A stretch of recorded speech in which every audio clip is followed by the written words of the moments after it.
चीन में जो मेरा वतन है वहाँ के मुसलमान के अकायद और फ़िक़्ह हनफी में 99% चीन के मुसलमान हिंदुस्तान के मुसलमान के तरह हनफी मजहब में है।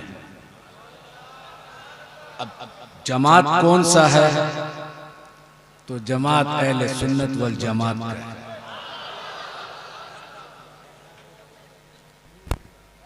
आज से 250 साल पहले 4 बुजुर्ग हिंदुस्तान आए थे चीन से। उनको सिलसिला नक्शबंदिया मुजद्दिदिया में बैत किए, खिलाफत दिए। उन 4 में 3 इमाम थे, तीनों को इजाजत और खिलाफत मिली। चौथा एक शख्स अय्यूब नाम था, वो सिर्फ बैत होके मुरीद होके वापस गए हिंदुस्तान से।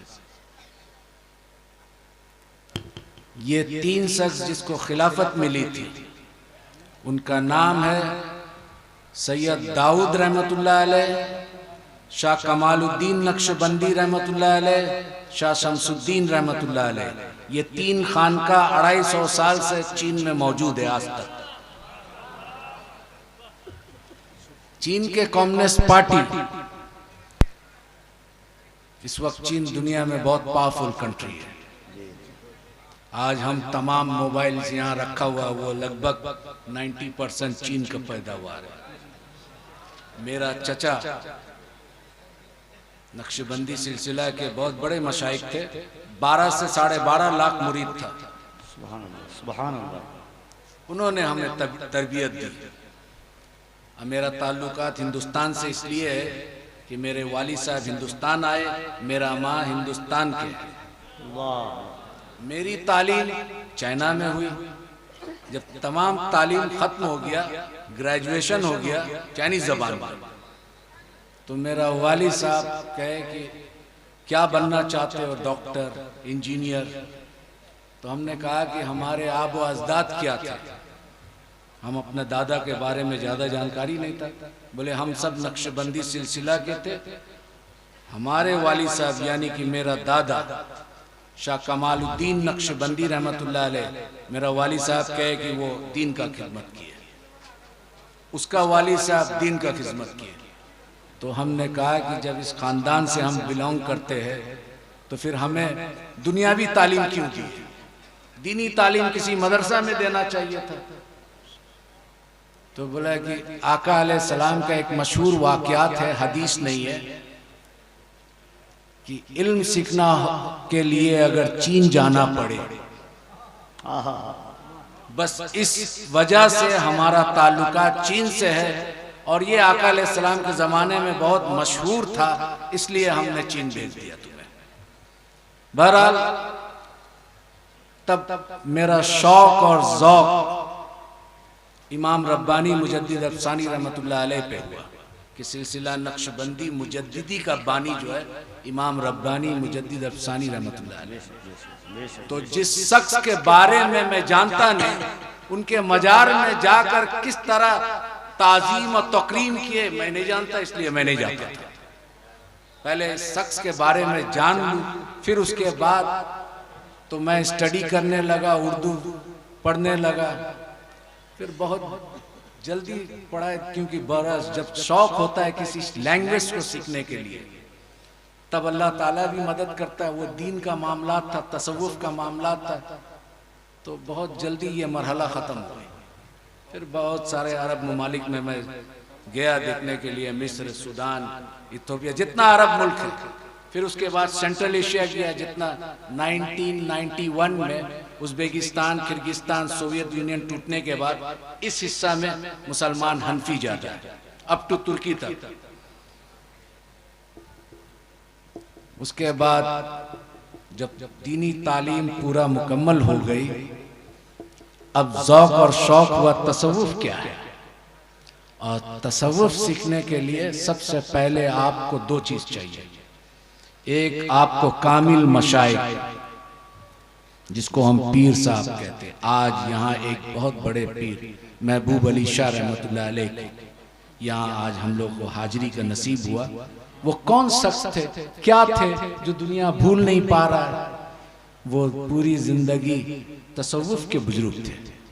जब तसव्वुफ के बुजुर्ग सलूक की राह में कमालात हासिल कर लेते तो अल्लाह ताला उनको अपना दोस्त बना लेता है और विलायत के नेमत से नवाज देता है।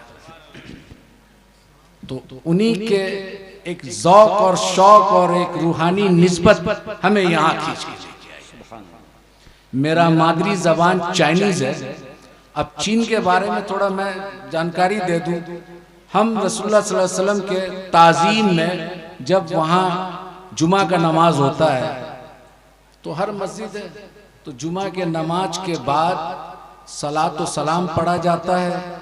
और जब सलातो सलाम पढ़ा जाता है, अगर ये गांव साइड में मस्जिद है तो वो किसान लोग खेती करता है, कुछ लोग गाड़ी से जाता है, तो जब ये सलातो सलाम पढ़ा जाता है और इसका आवाज जहां तक जाता है औजार छोड़ के खड़े हो जाते हैं।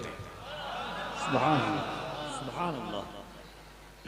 मैं ऐसा ताज़ीम दुनिया के किसी भी मुख्तलिफ इलाकों में सफर का हासिल किया लेकिन देखा नहीं। तो फिर मेरा दिल, ये इतना चाइनीज लोग इतना मोहब्बत और इतना ताज़ीम और तौकीर, तो वो पता चला स्टडी करके कि ये 3 खानका जो बनाए थे उसी की कमालात है। अब सवाल उठा, क्योंकि तबलीग जमात के लोग भी चीन पहुंचे थे, पाकिस्तान से उनका ताल्लुकात अच्छा था, तो जुमा के टाइम ये लोग बैठे रहते थे। तो मेरा चचा बोला कि ये पाकिस्तान का और हिंदुस्तान का भाषा तुम लोगों का एक ही है? हम बोला लगभग एक ही है, उर्दू बोलते हैं, हम हिंदी बोलते हैं। तो बोला समझ सकते हैं? बोला तो इन लोगों को कहो कि आइंदा हमारे मस्जिद में ना आए, नमाज पढ़ के चले जाए, दीन ना लेके आए। क्या सिखाने आया? बोले क्यों? बोला हज़रत साद बिन अबू वक्कास रजी अल्लाह ताला अन्हु चीन में आ चुके थे, उसके दीन को हम पकड़ेंगे, इनसे कह देना है कि तुम अपना दीन मुबारक को ले जाओ। तो बोले कि नहीं, ये नमाज में बैठना और सलातो सलाम पढ़ना खड़ा कहां से साबित है? दलील दीजिए। वो तबलीग जमात के 16 आदमी थे। आज तो तबलीग जमात चीन में बैंड है, वहाबी बैंड है। सिर्फ अगर चीन का सरकार इस्लाम को कबूल करता है तो वो बोलता है कि खानका के जैसा मुसलमान बनाओ जो मोहब्बत फैलाता है। वाह, नारे तकबीर, नारे रिसालत, मसलके आला हजरत, मसलके अहले सुन्नत। सुभान अल्लाह। अब सवाल है, अरब में देखता है लोग, अरब से इस्लाम आया, सहाबी अरबी थे, ताबईन अरबी थे, तबे ताबईन अरबी थे, आका अलैहिस्सलाम अरब में आए। तो अरब में खारजी भी आया था, राफजी भी आया था, मुतजल्ला फिरका जो है अरब में आया था। ये तमाम शिया जो हजरात है, हमारा कोई बात नहीं है, हमारा अकायद में इख्तिलाफ है, लेकिन ये सब यहाँ अरब में आया था, हिंदुस्तान में नहीं आया था। तो सवाल उठा, जब स्टडी किया तो ये लोग ज्यादा जो अहले सुन्नत से निकले, मेन स्ट्रीम अहले सुन्नत है सवादे आजम, लेकिन इससे जो साखे निकला मुख्तलिफ फिरकों में बटा। वो तमाम के तमाम फिरका कुरान से दलाइल देते हैं। अब ये तबलीग जमात के लोग बोलते हैं कि खड़ा होके साबित करो, ये करो, वो करो। तो हमने उसको पूछा, जवाब दिया, देखिए मेरा चचा यहाँ के ये है और पीर साहब है और वो पसंद नहीं करते, लिहाजा आप लोग यहाँ दीन फैलाने ना आए। क्यों? आप दलील से बात कीजिए। आका अलैहिस्सलाम इमाम शाफी ने इसकी जवाब दे दी। इमाम शाफी रहमतुल्लाह अलैह फरमाते हैं कि हम बिद्दती उम्मतियों से हदीस लेना बंद कर दिया। तो इमाम शाफी रहमतुल्लाह अलैह से सवाल किया, या मोहम्मद बिन इदरीस अश-शाफी, या इमाम शाफी, उम्मत में बिदअत करने वाला, बिदअत फैलाने वाला कौन है? बोलता है तुम्हें मालूम नहीं?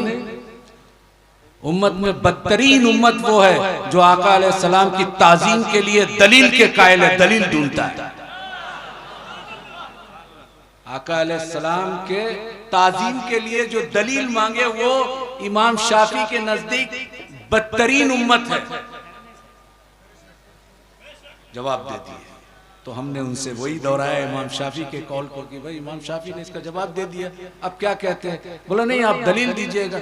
हम बोला देखो ऐसा है, एक हदीस है। बोला आप आलिम हैं? हमने कहा कि नहीं आलिम नहीं है, हम अपने चचा के साथ है, बहुत सारा मुताला किया किताब के। हदीस में एक रिवायत आया है, हजरत बिलाल हबशी रजी अल्लाह ताला अन्हु ये हब्स के थे। उस वक्त हब्स आज के जो है इथोपिया कहलाता है। तो इथोपिया से 12-14 आदमी आका अलैहिस्सलाम मस्जिद नबवी में आए थे। आने के बाद उन लोग आका अलैहिस्सलाम और हजरत अबू बकर सिद्दीक, उमर फारूक रजी अल्लाह ताला, उस्मान गनी सब बैठे हुए साहबा। तो ये जो अफ्रीका के लोग 7 फुट 6.5 फुट के लंबा मोटा चौड़ा बॉडी का, ये सब जो है जिस तरह खाना काबा का तवाफ करते हैं उसी तरह आका अलैहिस्सलाम बैठे हुए और चारों यार सब साहबा बैठे हुए। वो एक तरफ उठ के एक पांव उठा के मोहम्मद बिन साले, मोहम्मद बिन साले, और एक हाथ उठा रहे, एक हाथ ऐसा कर रहे और ऐसा घूम रहे। तो उमर बिन खत्ताब रजी अल्लाह ताला ने खड़ा हुए, रोकने का कोशिश की। आका अलैहिस्सलाम फरमाए या उमर बैठ जा, बैठो, कर लेने दो पूरा। फिर जब पूरा खत्म हो गया तब बैठे। तो फिर आका अलैहिस्सलाम उमर को मुखातिब करके अब पूछो क्या पूछना चाहते हो। तो जब उमर बिन खत्ताब पूछे उनसे कि तुम लोग ये क्या करते हो, तो वो जवाब सुन लीजिए, हम अपने राजा का इस्तकबाल इस तरह करते, आप 2 जहां के राजा है तो आपके इस्तकबाल इस तरह ना करूं। वो अजमी थे, अरबी नहीं थे। तो हदीस में आया ये रिवायत। 12 तौहीद, क्योंकि अहले अरब जो खास करके वहाबी अपने आप को सल्फी या हिंदुस्तान में अहले हदीस कहते हैं, वो कहते हैं कि अहले सुन्नत के पास में तौहीद नहीं है। हमारे बुजुर्गाने दीन जो गुजर के आए ये सब तौहीद के उस मकाम पे पहुंचे जहां पर तौहीद के मार्फत, अल्लाह की मार्फत हासिल कर ली। तुम जो तौहीद का बयान करते हो, वसीला को मानते नहीं हो, तो उस पर थोड़ा डिबेट हुआ हमसे। तो हमने कहा कि देखो खुदा मत बनो। बोला हम खुदा कैसे बनते, माज़अल्लाह अस्तगफिरुल्लाह। हम बोला वो रब्बे जल जलाल होकर अपने तौहीद को बयान करता है तो क्या कहता है, कुल हुवल्लाहु अहद। कह दीजिए ऐ मेरे महबूब, कुल, कुल का माने कौन है ये समझो, कुल कह दीजिए। किससे कह दूं? मेरे बंदों से, आप अपने उम्मतियों से कह दीजिए वो अल्लाह एक है। तो अल्लाह रब्बुल इज्जत अपने तौहीद को बयान कर रहे वसीला रिसालत से, और तुम बंदा होकर वसीला रिसालत को हटा के खुदा की तरफ पहुंचना चाहते हो, ये तो नामुमकिन है, ये तो खुदा का सुन्नत भी नहीं है। इस तौहीद को ले जाओ, ये शैतानी तौहीद है। हम उस तौहीद को मानते हैं, अहले सुन्नत वल जमात के हुजूर गौसुल आजम रजी अल्लाह ताला अन्हु के तौहीद को मानते हैं। अभी एक अल्लामा ने कहा, तेग अली शाह रहमतुल्लाह अलैह, मेरा एक निस्बत हजरत तेग अली शाह रहमतुल्लाह अलैह के खलीफा थे अब्दुल गफूर रहमतुल्लाह अलैह। उनका एक खलीफा थे जो बांग्लादेश में है, शाह नबी बख्श रहमतुल्लाह अलैह। उनसे भी इस्तिफादा का मौका मिला। तो वो जब बुजुर्गों से आप इस्तिफादा करते, उनकी जूती सीधी करते, तो उनका कुछ फैज़ तो मिलता है, और जब वो फैज़ मिलता है तो फिर आप एक बेखुशबू वाला फूल होते हैं, लेकिन खुशबूदार फूल के साथ जब जुड़ते हैं तो उसकी तासीर जो है आपके अंदर आने लगता है, तो आपका भी महक होने लगता है खुशबू का। तो ये तौहीद छोड़ दो, क्योंकि रब होकर वसीला रिसालत से अपना तौहीद बताता है, और तू बंदा होकर रिसालत को हटा के डायरेक्ट खुदा तक पहुंचता है, वो तो खुदा का सुन्नत नहीं है, और तू खुदा ही दावा कर रहा है उससे बढ़कर। ये सुन्नत, ये तौहीद नहीं चाहिए। दूसरी एक बुजुर्गाने दीन क्या सिखाते हैं भाई, एक जब जाहिरी इल्म हासिल कर ले, उसके बाद अल्लामा का डिग्री ले ले, अब वो बातिन के अहवाल को सुधारने के लिए कहाँ जाए? तो वो किसी बुजुर्ग कामिल वली की तलाश करता है। बहरहाल जो भी सिलसिला हो, और जब वो तलाश करता है तो उसकी जूती सीधी करता है, उस वक्त तक सीधी करता है जब तक अपना इरादा अपने उस्ताद के इरादे में गुम ना कर दे। अब उस्ताद जो चाहता है वो करता है।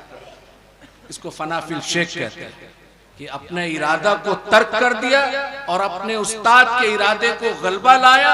वो जो बनाना चाहता है वो बनना चाहता है। वो क्या सिखाते हैं? 2 सब्जेक्ट, तमाम खानका में 2 सब्जेक्ट, एक रूह, दूसरा नफ्स।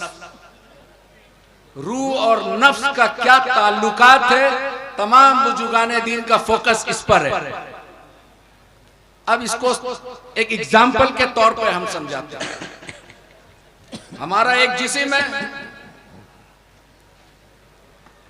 जिस्म में एक मुल्क है, उसका कैपिटल उसका दिल है।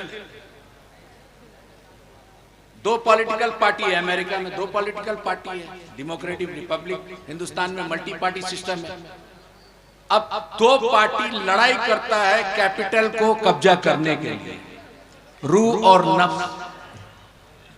रूह कोशिश करता है बंदों का कल्ब को हासिल करने के लिए, नफ्स कोशिश करता है बंदों के कल्ब को हासिल करने के लिए। जिसमें 2 पॉलिटिकल पार्टी के हैसियत से अगर रूह गलबा आ गया या नफ्स गलबा आ गया तो अक्ल सलीम प्राइम मिनिस्टर होता है, इसको खबर देता है मेरा हाथ पांव देखना सुनना ये सब डिफरेंट मिनिस्ट्री है। तो जब नफ्स गलबा पा लेता है और पूरा इसका कल्ब पे नफ्स का गलबा हो जाता है तो इसको बुजुर्गाने दीन इस दिल को कहते हैं कल्ब जुल्मानी, क्योंकि नफ्स का गलबा हो गया, रूह इसका कमजोर है। सूफी क्या कहते हैं? उनको तस्किया नफ्स के वजह से उसकी नफ्स को कमजोर करते हैं और रूह के ताबे कर देते हैं। जब नफ्स गलबा पा लेता है, कल्ब को कब्जा कर लेता है और अक्ल सलीम को कहता है कि मुल्क में अब मेरा जीत हो गई, अब ये वो सुनेगा जो नफ्स चाहेगा, तो गुनाह करता है। और उसके ऑपोजिट में नफ्स हार जाए, कमजोर हो जाए, रूह गलबा पा ले। और रूह जब गलबा पाता है तो रूह तो जमीन का चीज नहीं है, रूह अरवा से आया, अल्लाह से वादा करके आया, अलस्तु रब्बी कालू बला, उसको पूरा करके जाना है, जिस्म को लेके जाना है।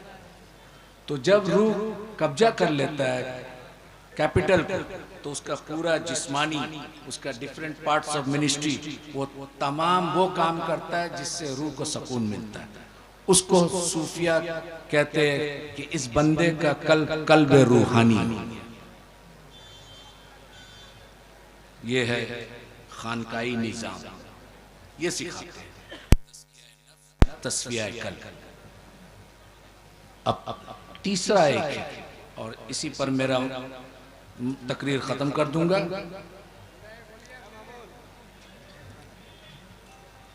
गौर से सुनिए आप लोग। चाइनीज जबान में लिंग ख्वन कहते हैं, लिंग ख्वन। अज़ीज़ान मिल्लत इस्लामिया, शहज़ादे गौसे आज़म औलाद रसूल हुज़ूर सैयदी शबाहत मियां साहब क़िबला की आमद है। इस्तक़बाल कर लें पूरा मजमा दिल लगाकर। नारे तकबीर, और ज़रा बुलंद आवाज़ से नारे तकबीर, नारे रिसालत। हुज़ूर सैयदी शबाहत मियां साहब क़िबला फैज़ाने औलिया कॉन्फ्रेंस उर्से हज़रत दाता महबूब शाह। नारे तकबीर, नारे रिसालत।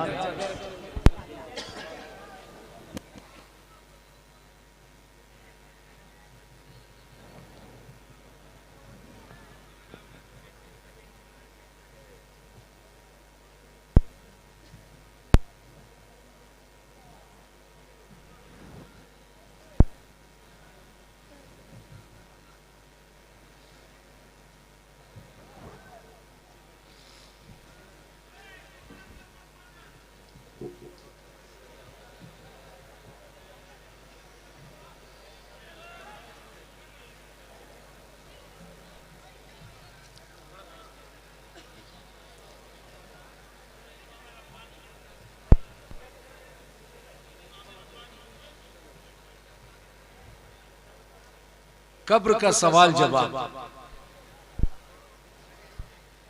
बुखारी शरीफ, मुस्लिम शरीफ में मन रब्बुका मा दीनुकुम नहीं है, मा कुंतुम तकूनु फी हाजल रजुल हुआ मुहम्मदुर रसूलुल्लाह सल्लल्लाहु अलैहि वसल्लम। आपसे कब्र में सवाल जवाब होगा। क्या सवाल जवाब होगा? आपसे पूछा जाएगा और रसूलुल्लाह सल्लल्लाहु अलैहि वसल्लम का दीदार होगा और पूछा जाएगा इस शख्स के नाम मुहम्मदुर रसूलुल्लाह सल्लल्लाहु अलैहि वसल्लम है, इसके बारे में क्या कहता था। पास्ट टेंस, क्या कहता था, इसका मतलब दुनिया में हम क्या कहते थे। ठीक है। अब बुखारी शरीफ में ये आ गया है कि आप कब्र का सवाल जवाब में आपसे पूछा जाएगा, रसूलुल्लाह सल्लल्लाहु अलैहि वसल्लम का दीदार होगा और दिखाया जाएगा और आपसे पूछा जाएगा, फरिश्ते उनका नाम भी बता देंगे। आपसे पूछा जाएगा जब जिंदा था दुनिया में इनके बारे में क्या कहता था। अब यहां पर हाजिर और नाजिर का मामला था। कुछ उलमा का ख्यालात है कि रसूलुल्लाह सल्लल्लाहु अलैहि वसल्लम के रोज़े अतर का पर्दा जो है वहां से खोल दिया जाएगा, उनका दीदार कराया जाएगा, अब पूछा जाएगा। कुछ का ऐसा ख्याल है, कुछ का है कि दीदार नसीब होगा, कब्र में दीदार मुस्तफ़ा सल्लल्लाहु अलैहि वसल्लम का दीदार होगा और आपको नाम बता के फरिश्ते पूछेंगे क्या कहता था। ठीक है। अब ये अमीरुल मोमिनीन फिल हदीस इमाम बुखारी रहमतुल्लाह अलैह। अब हम पूछते हैं कि रसूलुल्लाह सल्लल्लाहु अलैहि वसल्लम अभी मदीना मुनव्वरा में मौजूद है और यमन में, मक्का में सहाबा वफात पा गए, उनको दफन कर दिया गया। तो यही सवाल अगर है तो आका अलैहिस्सलाम तो अभी दुनिया में मौजूद है, फिर किसको दिखाया जा रहा है कब्र में? अभी मौजूद है दुनिया में, मदीना मुनव्वरा में। अगर बुखारी शरीफ का इसी हदीस को माना जाए तो ठीक है, तो फिर रसूलुल्लाह सल्लल्लाहु अलैहि वसल्लम के जमाना में बहुत सारा सहाबी किसी को शहीद कर दिया गया, कोई दुनिया से रुखसत हो गए। तो फिर उनको जब दफन किया गया तो आका अलैहिस्सलाम का दीदार हुआ, पूछा गया तो आका अलैहिस्सलाम तो मदीना मुनव्वरा में मौजूद है। एक दूसरा, रसूलुल्लाह सल्लल्लाहु अलैहि वसल्लम अब दुनिया में है नहीं। जब दुनिया में थे तो अगर यही क्वेश्चन है, पूछा जाएगा तो दुनिया में नहीं है तो भी दिखाया जाएगा। अब वो कहते हैं कि हुजूर अक़दस सल्लल्लाहु अलैहि वसल्लम, ठीक है, अभी कोविड का टाइम में दुनिया में एक ही टाइम में कितने लोग गुजर गए होंगे, कितने लोग का मौत हो गया होगा। सपोज पूरी दुनिया में 10 लाख आदमी एक ही टाइम में मौत हुआ तो मुल्कुल मौत तो एक है। भाई मुल्कुल मौत का ताकत ये मानते हो कि एट अ टाइम, एक ही मिनट, एक सेकंड में 10 लाख आदमी को पूरी दुनिया से मौत का फरिश्ता रूह कब्ज कर सकता है। ये उनका इख्तियार में, ये उनका पावर अल्लाह ने दिया। और ये 1 लाख आदमी को एक ही टाइम में दफन कर दिया जाए और एक ही टाइम में मुनके नकीर रसूलुल्लाह सल्लल्लाहु अलैहि वसल्लम को जियारत भी हो रहा है और पूछा जा रहा है कि इसके बारे में क्या कहता है। तो हर जगह हाजिर और नाजिर नहीं है। क्या है?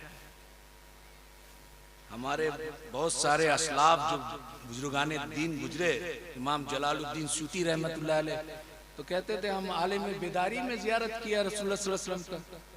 इमाम रब्बानी मुजद्दिद अल्फसानी रहमतुल्लाह अलैह वो तशव्वुद में अशहदु अल्ला इलाहा भूल गए थे, क्योंकि अस्सलामु अलैका अय्युहन नबी जब बोले थे तो उसको जवाब रसूलुल्लाह सल्लल्लाहु अलैहि वसल्लम दिए थे, वो उंगली उठाना भूल गए। आज समरकंद, बुखारा, उज़्बेकिस्तान, अफगानिस्तान का नॉर्दर्न पार्ट जो नक्शबंदी आज भी नहीं उठाते, बोलते इमाम रब्बानी भूल गए। नहीं, मकतूबात रब्बानी में उन्होंने खत लिखा।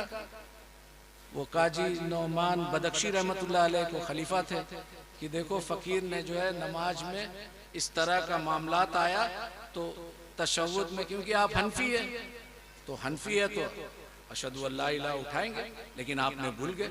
क्योंकि उस वक्त भूलने का कारण ये था कि रसूलुल्लाह सल्लल्लाहु अलैहि वसल्लम का सलाम का जवाब सुन लिए थे, और जो शख्स रसूलुल्लाह सल्लल्लाहु अलैहि वसल्लम का जवाब सुन ले वो किस्सा ये सुन्नत याद रहेगा। तो उन्होंने कहा कि मैंने अपने खलीफा को लिखा, वो वक्त के मुजद्दिद थे लेकिन साहिब शरीयत तो नहीं थे। आज भी चाइना के बहुत सारा रिमोट एरिया में वो नहीं करते, बोलते इमाम रब्बानी रहमतुल्लाह अलैह के मकतूबात रब्बानी में नहीं है। बहरहाल तो एक ही टाइम में इतने लोग का मौत हुआ और एक ही जगह में नहीं हुआ, दुनिया के मुख्तलिफ इलाकों में हुआ। एक ही साथ दफन कर दे और एक ही साथ किसका दीदार हो रहा है? रसूलुल्लाह सल्लल्लाहु अलैहि वसल्लम को दिखाया जा रहा है। अब पूछा जा रहा है कि इस शख्स के बारे में क्या कहता था, तो फिर हाजिर और नाजिर का क्या माने? यही तो माने। बहरहाल एक छोटा से वाकयात है, वो मैं बयान कर दूं, उसके बाद मैं खत्म करूंगा, क्योंकि मैं डायबिटीज से 35 इयर्स हो गया। मैं 10 बजे सो जाता हूँ, सुबह 4 बजे उठता हूँ। तो वो मौलाना शौकत साहब ने रिक्वेस्ट किया कि आज, तो खैर बहरहाल कोई बात नहीं। मेरा चचा चीन में बहुत बड़े बुजुर्ग शाह सईद रहमतुल्लाह अलैह अभी हाल फिलहाल 4, 5, 6 साल हुआ इंतकाल कर गया। तो उनके पास आए, वो बड़ा खामोश रहते थे, 91 इयर्स तक हयात था, लेकिन कमजोरी के वजह से वो खड़ा बैठ के नमाज नहीं पढ़ाए। नमाज के टाइम में बहुत जलाल हो जाते थे, इमामत करते थे। तो घर में सब लोग बोला कि आप इतना उम्र हो गया तो आप बैठ के नमाज पढ़े। बोला इमाम बैठ के नमाज नहीं पढ़ेगा, या तो हम अपना बेटा को दे दे इमामत करने, मैं पीछे बैठ जाता हूँ। तो उनके पास कुछ लोग आए, बोले हुजूर रसूलुल्लाह सल्लल्लाहु अलैहि वसल्लम का दीदार हमने सुना, आपके वाली साहब बहुत लोगों को इस जगह में रसूलुल्लाह सल्लल्लाहु अलैहि वसल्लम का मुरीद करके 3-4 दिन में दीदार करा दिए थे, तो आप भी करा दिए, कैसे होगा? तो चचा देखे बहुत सारा लोग ऐसे, बोला ठीक है कोई बात नहीं है, अभी थोड़ा मुरीद में ट्रेनिंग हो। उसमें एक लड़का बड़ा जिद्दी था, उसका नाम था सलाउद्दीन। वो थोड़ा चाइनीज कराटे कुंफू का मास्टर भी था, बहुत सारा अवार्ड ले चुका था। तो वो थोड़ा जिद करने लगा। तो चचा बोले ठीक है, तुम रसूलुल्लाह सल्लल्लाहु अलैहि वसल्लम का दीदार करोगे, कसरत से दरूद शरीफ पढ़ो और कसरत से सुन्नत पर अमल करो। तुम 40 दिन तक करो, फिर उसके बाद इंशाअल्लाह हम रसूलुल्लाह सल्लल्लाहु अलैहि वसल्लम का दीदार करा देंगे। वो शुंफा बोल के एक जगह है, वहां पे सैयद अब्दुल फतूह रहमतुल्लाह अलैह आए थे समरकंद से। उन्होंने उस जगह में कुछ तिब्बती लामा ग्रुप था, वो पूरा मुसलमान हो गया वो एरिया में। वो एरिया में चाइना का सालार कौम कहते हैं, ये लोग तुर्की से आए थे। वहां मिर्चा एक होता है, छोटा मिर्चा होता है, वो बहुत झाल, एक मिर्चा खाना मुश्किल है। तो चचा बोले कि सालाचू, हम चाइनीज में बोल रहे हो, जिस तरह मेरा चचा बोले सलाउद्दीन नीची सालाचू ना पेन ना लाचा कोला। सलाउद्दीन सालार चले जाओ, वहां का मिर्चा लेके आना। हदा पापा बोलते थे, बाबा, पापा माने बाबा, हदा पापा वो चितावला था छीला माय खोला आ गया। बोला सलाउद्दीन मेरे हुजरा में आ जाओ। फिर एक ताला था, चाबी लगा दिए और चाबी मेज में रख दिए। बोले मिर्चा पूरा खा लो। मिर्चा खा लिया। एक मिर्चा खाना मुश्किल है, वो 50 ग्राम मिर्चा। वो बस उम्र था, बड़ा ज़ौक़ और शौक रखता था, तो चिबा चिबा के खा लिए। खाने के बाद उसको हिचकी आने लगा। अब वो पानी खोजे। बोला सलाउद्दीन पानी मत पीना, अगर अपना ख्वाब को पूरा करना है तो पानी मत पीना, और अगर झाल बर्दाश्त ना हो तो चाबी वहां रखना है, खोल के चले जाओ और ये इरादा तर्क कर देना। ठीक है। अब वो परेशान, इधर छपक इधर ये उधर वो। अब थूक निकाल रहा मुख से और थूक में जबान को लगा रहा, लहर रहा है। वो तो मिर्चा आम मिर्चा नहीं है। आप यहाँ कालिम्पोंग दार्जिलिंग में चले जाइए, एक छोटा सा मिर्चा आता है, उसको क्या दल्लू कुरसाई बोलते हैं लोकल लैंग्वेज में। वो एक तो खा लीजिए। आसाम में चले जाइए, भूत, वो बंगला भाषा में मिर्चा को क्या बोलता है, नहीं भूत लंका ना क्या बोलते हैं आसाम में, वो खा के एक तो दिखा दीजिए आप। तो वो सालार का वो मिर्चा खाने के बाद ये तड़प रहा है, ये कर रहा है, वो कर रहा है। बोला सलाउद्दीन नीनेन दरूद, सलाउद्दीन दरूद शरीफ पढ़ो, तुमको दीदार करना है, तुम्हारा वो ख्वाब को पूरा करो, चाबी वहां रखना है, अगर दम तोड़ दे तुम्हारा ख्वाहिश तो फिर ताला खोल के घर चले जाना, पानी पी लेना। अब वो किसी तरह से ऐसा वैसा करके, और चचा जो है तो ज्यादा उम्र हो गया था, सो गए। अब पानी भी सामने रखा हुआ है, पानी सामने है, पीना है नहीं पीना है। अब वो बोला नहीं पिएंगे। किसी तरह से फजीर का टाइम में चचा उठते तहज्जुद के लिए, तो देखा ये अभी भी वैसे ही है, थोड़ा देर के लिए उसका नींद लग गया। जब चचा उठे, आवाज आया वजू करने का, तो वो उठे, सोचे कि हम पानी लेके आएंगे अब थोड़ा मुख में डाल लेंगे। तो जल्दी से चचा का पानी लेके आए लोटा में, और बोले कि मैं भी वजू कर लूं ताकि पानी मुख में चले जाए। तो बोला बेशक तुम मेरे लिए पानी लाए, लेकिन तुम अभी वजू मत करना। मैं क्यों? बोला तुम अभी तहज्जुद तो पढ़ोगे नहीं। बोला हम भी पढ़ेंगे, तो फिर मिर्चा का झाल खत्म हो जाएगा। बोला नहीं करेंगे। चलो ठीक है, तुम फजीर पढ़ लेना। चचा तहज्जुद से फारिग हो गए, मस्जिद में चले गए, इमामत किए। अब वो पूछने लगा, तो चचा के हुजरा में आए कि हम पूरा मिर्चा खा लिया, पानी नहीं, ताला भी खोला नहीं, रसूलुल्लाह सल्लल्लाहु अलैहि वसल्लम का दीदार नहीं हुआ। बोला तुमको नींद लगा था? बोला थोड़ा देर के लिए लगा था। क्या देखा? बोला हर तरफ पानी देख रहे, आसमान से पानी गिर रहा है, पहाड़ से पानी आ रहा है, घर में पानी है, हर तरफ पानी पानी। बोला हाँ ठीक है अल्हम्दुलिल्लाह। कल जब मिर्चा खिलाया था तुम्हें, वो आम मिर्चा तो नहीं था, सालार का मिर्चा था। तो तुम पानी के लिए तुम्हारा मेंटली, साइकोलॉजिकली, तुम्हारा जाहिर, तुम्हारा बातिन, तुम्हारा हर चीज तवज्जो पानी में था। जब तुम्हारा पूरा तवज्जो पानी में था तो ख्वाब में तुम पानी देखा। अब जिस दिन रसूलुल्लाह सल्लल्लाहु अलैहि वसल्लम पर इस तरह का तवज्जो करोगे तो वो रहमतुल लिल आलमीन का दीदार नसीब। वाह दावाना।